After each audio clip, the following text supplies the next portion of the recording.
Sveikinuosi su nauja savaitė, mano mėly klausytojai. Ir šiandienos tema yra, kodėl mes nedarome tai, ko mes žinome, ką turime daryti. Tai pamaniau, kad šita tema bus daugeliu aktuali, nes labai dažnai pastebiu ir savo komandoje, ir su žmonėm, kuriem dirbo asmeniškai, kad mes aptarėme jau planą, ką mes konkrečiai darysim, kaip mes tai darysim, bet tas žmogus vis tiek nesiema to veiksmų ir jisai žino, ką reikia daryti, bet jis vis tiek tuo nesiema. Ir kodėl taip yra? Kodėl mes žinome, ką mums reikia daryti, kad mes pasiektumėm kažkokį tikslą, bet mes vis tiek to nedarome. Tai gali būti versle, tai gali būti jūsų asmeninėme gyvenime, tai gali būti jūsų sporte, mytyboje, ar ne, bet kurioje srityje. Tai ką reikėtų suprasti, kad dauguma žmonių mes gyvename, 95% mus valdo pasąmonės programos, kurios yra jau atėjusios iš praeities, tai yra metų derinys. Ir mes realiai pučiame prieš vėją, 5% pučia prieš tos 95%. Dėl to ir gali atrodyti labai sunku išlaikyti tą pozityvumą, dėl to, kad mūsų tos programos jos labai dažnai bus negatyvios, nes mūsų smegenis ir protas apskritai norės mus apsaugoti nuo įvairių scenarijų ir dėl to mums galvoje ir kils įvairūs neigiami scenarijai. Pavyzdžiui, tarkim, tu pradėjai kurti verslą, tavo galvoje eina įvairios mintis, kaip tavo tas verslas neišeina, kaip tau viskas sugriūna, kaip tu išgaišti savo laiką, kaip tu išdegini pinigus visus, kuriuos turėjai ir iš tikrųjų dar baisiau yra negu prieš prisijungiant, ar ne? Ir kodėl tu turėtum imtis veiksmų, kai tu tai įsivaizduoji, jeigu tu žinai, kad tai nebus tau verta netgi investuoti savo laiko, nes tu tokį jau vizualizuoji rezultatą. Bet jeigu atvirkščiai mes įsivaizduojam, kad mes susikūrėme nuostabų rezultatą, mes galime sau leisti keliauti po pasaulį, galime turėti laisvę, mes turime daug gausos savo banko sąskaitoje, tai mes natūraliai imsimės tų veiksmų. Dalykas yra toksai, kad mūsų smegenis, kaip minėjau, dauguma tų scenarijų ir bus neigiami ir dėl to ir žmonės labai lengvai įkrentam į tą negatyvą. Bet yra labai geras dalykas, ką aš sau irgi dažnai sakau, kai man užeina tas kažkoks tai juodas debesėlis arba tiesiog būna dienų, kai tiesiog atrodo vien tik tai negatyvios mintis eina į galvą, ar ne? Ir aš suprantu tokį dalyką, kad aš negaliu pakeisti to, ką aš galvoju. Aš negaliu kontroliuoti savo pasąmonės. Tai jeigu mano pasąmonėje kyla tokios mintis, tai tu galiu kreipti tai dėmesį ir bandyti jas analizuoti, bandyti suprasti, kodėl aš taip galvoju ir tada toksai gaunas ratas, iš kurio tu neišeini, nes tu tiesiog analizuoji, tu kreipi dėmesį kiekvieną mintį, kuri kyla tau galvoje. Antras dalykas, ką tu gali daryti, tiesiog priimti tas mintis, bet į jas nekreipti dėmesio, nes ne visos mintis, kurios tau kyla į galvą, tau reikia jas kreipti dėmesį. Suprantat? Čia vat yra visokos svarbumas, ką mes žmonės kartais pamirštam, kad mums atrodo viskas, kas yra mūsų galvoje, man tai reikia analizuoti, man tai reikia įsijausti ir panašiai, bet ne.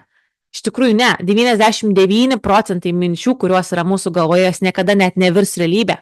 Iš tikrųjų, tai yra mintis, kurios nori mus apsaugoti nuo tam tikrų pavojų, nes mes tokie ir esam žmonės, kad jeigu pažiūrėsime evoliuciją, ar ne, tai mūsų protėviai prieš daug metų jie susidurdavo su labai sunkiais iššūkiais gyvenime, tai būdavo tiesiog mirtis arba gyvenimas, tu arba gausi valgyti, arba tu negausi valgyti, ar ne? Tai mūsų iš dalies protas toksai ir yra, ta šimpanzė, jinai mus vis vien nori apsaugoti nuo įvairių pavojų, nors tų pavojų mes tiek jau dabar ir nebeturim, kiek turėjom ten prieš 1000 metų, ar ne? Tai mes vis vien gyvename su tais pačiomis smegenimis, tai kai tu pradedi suprasti, kad viskas, kas yra tavo galvoje, nėra susiję su tavimi, iš tikrųjų pasidaro daug lengviau. Ir tai buvo mano iš tikrųjų nušvitimas prieš gal daugiau negu 6 metus, kai aš labai stipriai kiekvieną mintį, kuri man kildavo, analizuodavau, aš ir pykdavau ant savęs, kodėl aš taip galvoju, kad aš esu pozityvus žmogus, kodėl aš iš vis kreipiu dėmesį į tai. Ir paskui aš pradėjau, aišku, užsimti saviugdą, pradėjau ieškoti atsakymų, kodėl taip yra, kodėl aš taip galvoju. Ir aš suradau, kad čia nėra mano problema, čia yra tiesiog mano pasąmonė, kurios aš negaliu kontroliuoti. Ta prasme, vienintelis dalykas, ką aš galiu kontroliuoti, yra kur aš kreipiu dėmesį. Tai arba aš sėdžiu ir analizuoju kiekvieną tą mintį, kiekvieną tą emociją, arba aš leidžiu tam būti, leidžiu tai pasąmonį galvoti, ką nenori galvoti, bet aš fokusuojasi ten, kur aš noriu fokusuotis. Ir aš žinau, kad skamba labai keistai, kaip tu gali leisti savo pasąmonį tai daryti. Ir tokia gaunas kartais ir kova, kad ta pasąmonė norės perimti visą tą įtaką tavo galvoje. Bet iš tikrųjų, kuo mažiau tu kreipsi dėmesio į tas neigiamas mintis, kuo mažiau tu jas analizuosi, tuo tau bus lengviau susitelkti tą pozityvą. Ir čia yra, ką aš iš tikrųjų pradėjau daryti ir kas man leido išeiti iš to pastovaus rato, kuriame aš buvau, tos pačios mintis, tas toksai pastovus tikrinamas, ką aš čia galvoju, ir aš galvoju pozityviai ir panašiai. Ir neslėpsiu, šią savaitę tikrai jaučiausi įkritusi vėl į panašų tokį modelį. Aš nežinau, galbūt čia, kaip minėjau, praeitame epizode yra labai daug dabar jautresniems žmonėms, ta prasme, įtakos didesnės negu įprastai, tai dėl to daugelis žmonių gali jaustis kaip nesavi, kažkoks liūdesys, kažkokios tai labai neigiamos mintis, nes labai su daug ko aš šneku per paskutinės 7 dienas, kad daug žmonių iš tikrųjų jaučiasi šiek tiek kitaip negu įprastai. Tai be abejo gali būti tokių etapų, kai mes galbūt išgyvensim daugiau tų neigiamų emocijų, daugiau neigiamų minčių ir panašiai. Tai gali toks dalykas būti, bet vėlgi tu supranti tą faktą, kad tai yra kažkas, ko aš dabar negaliu kontroliuoti, bet aš galiu kontroliuoti, kur aš kreipiu dėmesį. Ir aš sėdžiu ir gailiu savęs, kad aš dabar pilnas negatyvių minčių, aš nesimsiu veiksmų. Tiesiog sėdėsiu, gailėsiu savęs ir panašiai. Ar aš vis tiek, kaip sakant, susitelkiu į tai, ką aš noriu pasiekti, kokia yra mano vizija, koks yra mano tikslas, ką aš noriu padaryti. Ir aš vizualizuoju pačius geriausius scenarijus.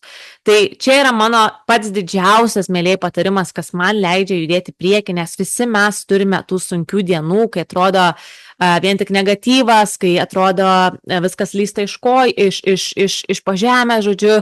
Bet mes tik patys galim iš tikrųjų, susitelkti tai, ką mes kreipsim dėmesį. Ar mes kreipsim dėmesį tuos negatyvius dalykus, ar ne? Ar mes iš tikrųjų kreipsim dėmesį į tuos pozityvius dalykus, kurie, gali mums kaip tik susikurti tą gyvenimą, kuriuo mes norime. Tai čia, ką aš visada šneku apie vizualizacijas, kad atsikeli ryte, pradėk galvoti tai, ko tu nori. Nes ką mes darom ryte, atsikeliam, mes susukam galvą apie dalykus, kurie įvyko vakar, užvakar, tomis senomis programomis vėl pradedame gyventi. Bet jeigu mes tiesiog pradėsim sąmoningai save įsivesti į tai, ko mes norime, vizualizuoti tą gyvenimą, kurio tu nori, o ne to, ko tu nenori. Nes daugelis įsivaizduoja tai, ko jie nenori, tai kodėl jie tada turėtų imtis veiksmų vardan savo ateities, jeigu jų galvoje yra vien tik tai, ko jie nenori. Tai be abejo, jie ir tų veiksmų nenorės imtis, dėl to, kad kodėl tu turėtum tai daryti, jeigu tu žinai, kad viskas bus ar taip blogai, ar ne? Ir, pavyzdžiui, tas pats yra su verslu, tarkim, ką dažnai pastebiu, atsakau, praktikoje, kad mes su žmogum susiskambinam, aptariam, ką konkrečiai reikia daryti, bet tas žmogus vis tiek toliau to nedaro, nes pas jį ateina vėl tos programos ir jisai pradeda kreipti dėmesį į jas, pradeda vėl analizuoti, pradeda jomis tikėti ir gaunasi tokia situacija, kad tiesiog vėl tu esi įstrigęs tame pačiame rate. Bet, kaip ir sakiau, vienintelis dalykas, ką mes galime iš tikrųjų suvokti, ar ne, kad viskas, kas yra mūsų galvoje, nėra apie mus, nors kartais labai įtikinamai atrodys tie scenarijai, kad labai neigiami scenarijai gali atrodyti tokie tikri, kad atrodo, kaip tai yra netikra, tai yra tikra, bet iš tikrųjų tai nėra tikra. Ir ką mes galim padaryti? Dėkingumas ir stresas, baimės, visos tos neigiamos vibracijos kartu su dėkingumu neveikia. Tai arba tu gali būti dėkingume, tu gali būti meilės vibracijoje, dėkingume, buvime čia ir dabar, arba tu gali būti nerime, arba tu gali būti kažkur tiesiog praeity ar ateity, neigiamoj kažkokioj tai situacijoje ir panašiai. Tai čia yra vėlgi tokia praktika, kurią aš su savimi užsiemu, kai man ateina tas toksai, atsakau, juodas debesėlis, kas tikrai paskutinę savaitę tikrai galiu pasakyti, reikėjo daug daugiau dirbti su savim negu įprastai, nes įprastai tikrai tiek daug pastangų įdėti man nereikia kiek per paskutinę savaitę, bet aš kaip sakau, čia gali būti tiesiog, kad įtakoja labai dideli energetiniai pokyčiai, kurie vyksta šiuo metu pasaulyje, kad mes judame iš vienos dimensijos į kitą dimensiją ir kaip matot, pasaulyje vyksta labai daug ir stichijų ir daug tikrai dalykų, kurie yra galbūt sunkiai suvokiami, kodėl vyksta jie dabar, kodėl viskas vyksta vienu metu. Tai taip pat mes ir žmonės galime jausti šiek tiek žemesniuose galbūt vibracijos ir panašiai, bet tai nereiškia, kad reikia juose užsibūti, mes galime viską pakeisti, mes galime, kaip saka, nuteikti save į tą pozityvą. Tai yra, ką aš, pavyzdžiui, darau šią savaitę, kad aš stengiuosi fokusuotis tai, ko aš noriu, fokusuotis į keliones, kur aš dabar vyksiu, ką aš darysiu, aš stengiuosi planuotis, tiesiog sukurti kuo daugiau tos pozityvios emocijos savo viduje, kuri nugalėtų tas visas neigiamas emocijas, kurios yra. Nes iš tikrųjų, netgi jeigu atvirai, kai tas liūdesys kažkoks kyla, netgi nėra dėl ko liūdėti. Iš tikrųjų, aš nei pati, pavyzdžiui, nesuprantu, dėl ko aš ten jaučiuosi liūdna, ar ne. Bet, pavyzdžiui, per šias 7 dienas tikrai jaučiasi tas toksai toksai stipresnis emocijų antplūdis, kuris buvo galbūt šiek tiek neigiamesnis negu įprastai, bet vėlgi tu žinai, kad tai praeis, kad tai niekada visą laiką ir nesitęs, ne? Tai bus tam tikri momentai, tam tikri periodai, kai tos emocijos gali būti stipresnės, gali būti žemesnės ir taip toliau. Ir aš tiesiog stengiuosi, kai man ateina tas toksai noras, apskritai, jeigu mes, pavyzdžiui, jaučiam nerimą arba mes jaučiam kažkokią tai tokį plūpsnį negatyvios energijos, tai reiškia, mes esame atsijungę nuo visatos energijos. Tai ką mums reikia padaryti? Mums tiesiog reikia pagauti save tuo momentu ir pasakyti, aš pagavau save, kad aš esu išėjęs iš susijungimo su visatos energija ir aš pasirinku sugrįžti. Tai reiškia, tu pasirinki įeiti dėkingumą, į meilę ir tiesiog vėlgi įsieiti į tą visatos tėkmę. Ir pamatysit, kaip jums energija greitai pasikeičia, nes kai aš praktikuoju tai su savim, aš iškart jaučiu, kai mano energija iškart nueina tą dėkingumą. Tai netgi, pavyzdžiui, kai kuriomis naktimis, kai buvo sunku užmigti, tai tiesiog aš ir užmigdavau su tuo dėkingumo jausmu, kad tiesiog jausti kuo daugiau dėkingumo, kuo daugiau geros emocijos, nes kuo tu daugiau stresuoji, kuo tu daugiau analizuoji, tuo tu dar labiau neatsipalaiduoji ir nenueini tą miego fazę.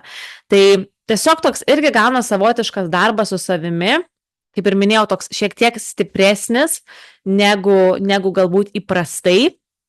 Bet tai tikrai leidžia mums iš tikrųjų patiems pastebėti, ar ne, ir nenueiti į tas, kaip sakant, lankas, tos negatyvus kartu su tomis mintimis, nes vėlgi, kas yra jūsų galvoje, ne viskas yra apie jūs, realiai dauguma netgi nėra apie jūs.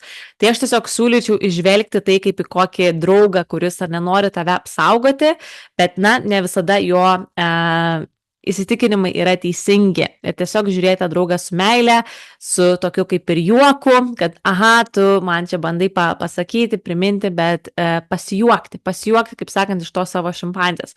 Tai bus tikrai lengviau, negu tiesiog labai rimtai viską žiūrėti ir tada gaunasi viskas dar rimčiau, dar skaudžiau ir žiūrėk, tu labai stipriai užsibuvai tame negatyve, kuris netgi žmonės suparaližuoja imtis veiksmų. Tikrai, nes antiek žmogus įsivaizduoja tos neigiamus scenarijus, kad pavyzdžiui, išsiųsiu žinutės keliam žmonėm, kažkam paskambinsiu ir ten, žodžiu, mane tas žmogus tenais atmes, apšauks, parašys Facebook'e postą, žodžiu, ant mūsų vaizduotė gali iš tikrųjų labai, labai toli. Ir mano šiaip vaizduotė, žinokit, yra labai laki, ta prasme, aš, pavyzdžiui, kaip skrendu lėktuve, man kartais tokie kaip variantai kyla į galvą, tai atrodo, iš kur tu išvis netgi sugebi tokius variantus savo galvoj turėti. Bet aš stengiuosi suvokti, kad čia yra tik tai apsauga, tai yra mano smegenų dalis, kuri nori manęs apsaugoti ir man nereikia sėdėti ir analizuoti. Jeigu aš tai pagalvojau, tai reiškia, taip ir bus. Ir patikėkit, tai viską, ką aš esu galvojus, dar niekada gyvenime ir neįvyko, ir tikrai nemanau, ar įvyks, nes kartais tos vizualizacijos, kurios yra neigiamos, jos tikrai net neįsivaizduoju, iš kur jos net gali kilti. Taip pat yra su sapnais. Šį savaitgalį turėjau galimybę dalyvauti virtualiame seminare apie sapnų interpretacijas, tai iš tikrųjų yra nuostabus, niekada nebuvau tiek galbūt stipriai įsigilinus į sapnus, bet žinokit, iš sapnų jūs galite labai daug ką skaityti ir suprasti, nes yra netgi atskiras mokslas, yra žmonės, kurie tiesiog gilinasi tai ir iš tikrųjų gali netgi išgydyti jūsų įvairias vaikystės traumas. Būtent sapnai iš tikrųjų mums paaiškina, ties kuo mums reikia dirbti. Tai galbūt irgi kažkada pasidalinsiu plačiau apie tai, nes pakol kas dar pati bandau daug suvirškinti informacijos ir suprasti. Ir nuo šio pasakiau savo, kad pradėsiu rašytis ir sapnus, kuriuos sapnuoji, nes dažniausiai, kai tu atsikeli, tai tu kažkaip ir pamiršti, ką tu sapnavai, bet jeigu tu atsikeli ir tu iškart gal turi kokį lapelį ir užsirašai, tai tu jo nepamiršti to sapno, nes iš tikrųjų, žinokit, iš sapnų jūs galite skaityti labai daug apie save ir taip pat apie kitus žmonės taipogi. Tai čia yra kažkas, kas buvo mano šio savaitgalio tikrai atradimas, kas man tikrai dar labiau atvėrė akis, kad iš tikrųjų viskas yra tiek susijungę ir mes dažnai, pavyzdžiui, galvodavo, bent jau aš taip galvodavau, manau, daugelis žmonių taip galvoja, kad sapnai yra tiesiog sapnai, tu tiesiog mėgi ir tiek, bet žmonės nesuvokia, nes čia vėlgi yra tavo pasąmonė, tai yra kažkas, ko tu negali labai kontroliuoti, kai tu miegi, bet tu gali daug ką suprasti, nes, kaip minėjau, 95% tos pasąmonės ir yra tos programos, kurios valdo mus. Tai mes per sapnus galime labai daug dalykų išmokti, ties kuo mums reikia susitelkti, ką mums reikia paleisti, ką mums reikia skirti daugiau dėmesio. Tai tikrai, jei kažkam įdomu, tikrai pasigilinkite tą temą plačiau ir pasidalinsiu ir aš greitų laikų apie tai šiek tiek daugiau. Ir taipogi, jeigu jums patiko šitas epizodas ir apskritai, jeigu jums rezonuoja mano podcastas, ką aš dalinuosi, kaip visada skatinu, mėlyjeji, pasidalinkite social medijoje, palikite atsiliepimą, palikite 5 žvaigždutes. Neslėpsiu, labai jaučiasi didelis pasyvumas iš žmonių, kurie, aš matau, kiek yra daug klausytojų, kiek yra daug perklausų pačiame Spotify ir panašiai, ir kiek yra mažai žmonių paliekančių kažkokį tai atgalinį ryšį. Tai čia, žinokit, toks yra dalykas su gausa, taipogi, ne, mes labai dažnai žmonės norime daug savo gyvenime, norime daugiau, bet mes kažkaip patys nelabai to daugiau norime duoti. Tai mums kažkas patiko, mes pasiliekam savo, mes niekam neparodom, niekam nepasakom. Tai visur yra energija, suprantate? Tai pavyzdžiui, ką aš darau čia, ar ne, aš jums vedu podcastą, tai aš jums atiduodu energiją. Aš neimu pinigų už epizodus, aš atiduodu savo laiką. Tai kaip sakant, turi vykti tam tikri energetiniai mainai. Jeigu jums, pavyzdžiui, rezonuoja, ir čia nebūtinai aš kalbu apie savo podcastą, apskritai apie bet ką jūs gyvenimą klauso darot, tai jeigu jums rezonuoja, jeigu jūs klausot, jeigu jūs jaučiat naudą, tai nesustabdykite tos energijos tėkmės ir pasidalinkite šituo podcastu ar epizodu su kitais žmonėmis arba savo social medijoje ir panašiai. Esmė tame, kad išleiskit kažkaip tą energiją. Neuždarykit tos energijos, kuri teka, suprantat? Nes, kai jūs išleisit tą energiją, tai jūs patys save atversite į daugiau gausos. Tai, nes taip viskas vyksta.